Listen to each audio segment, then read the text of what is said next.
Na pobudo Čebelarske zveze Slovenije je Generalna skupščina Organizacije združenih narodov leta 2017 razglasila 20. maj za Svetovni dan čebel.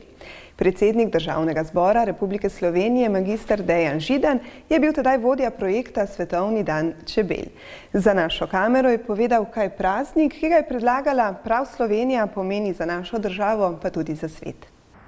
Svetovni dan čebel pomeni, da je Slovenija za svojo idejo uspela prepričati mednarodno skupnost in smo postali vodilni. Mi smo vodili na področju čebelarstva, s tem dnevom, svetovnim dnevom čebel, pa postajamo tudi pomembni pri borbi proti svetovni lakoti. Namreč to, da ohranimo, pomagamo čebelam in drugim opraševalcem, pomeni, da se borimo proti svetovni lakoti. In ne smemo pozabiti, vsak dan gre 66 milijonov učencev lačnih v šolo. Naša skupna naloga je, da tudi s takimi aktivnostmi jim pomagamo.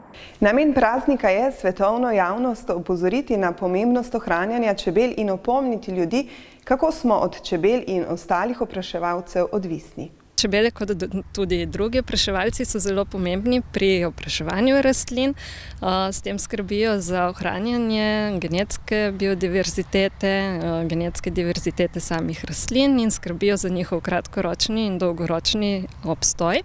Že Albert Einstein je dejal, ko bo izginila čebela z obličja Zemlje, bo človek preživel le še 4 leta.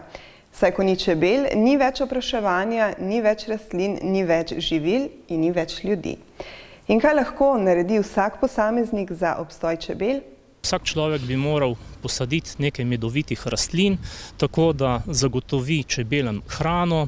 Na ta način bo privabil čebele v svoje okolje, oprašile bojo rastline in tako ga bojo bogato nagradile.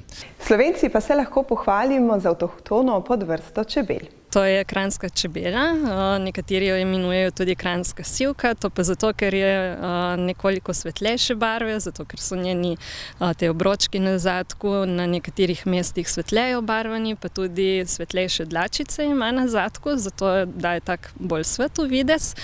No, to je čebela, ki je razširjena v Evropi in je med čebelarji zelo priljubljena.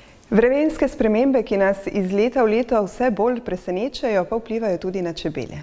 Je obdobje skoraj jesenskega, zimskega vremena.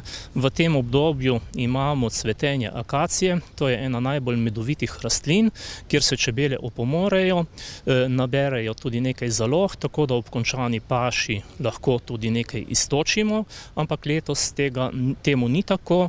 Za ohranitev čebel pa lahko storimo veliko tudi sami. Pri vrtnarjenju in kmetovanju uporabljamo čim manj strupov in posadimo medovite rastline.